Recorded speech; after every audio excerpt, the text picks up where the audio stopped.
All of us in Nueces County know how important windstorm coverage is to the economic viability of this region. Last legislative session, I and others went to Austin and fought for the citizens of Nueces County to make sure that we did not have punitive actions taken against us by the legislature. Pricing, availability, coverage were an issue. Today I attended a regional Windstorm Insurance Association board meeting here in Corpus Christi. Representing the citizens, I wanted to make sure that actions being taken would not be looked upon as punitive here in our county.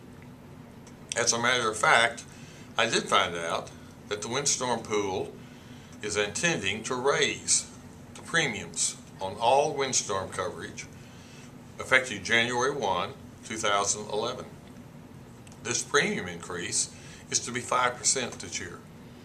They also indicated another 5% increase in each of the next 4 years.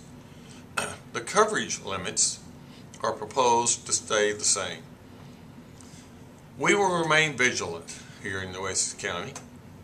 If actions are needed before the legislature in January, Todd Hunter and I and other county judges in the Coastal Bend will come together once again as we did to fight for you, to make sure we have coverage at an affordable price with adequate limits that does not affect our ability to have good growth and have economic viability in the Coastal Bend. I've been there for you before. I'll be there for you again. This windstorm issue is a vital issue to all of us, and I assure you I will not knowingly let anything happen to us without a fight.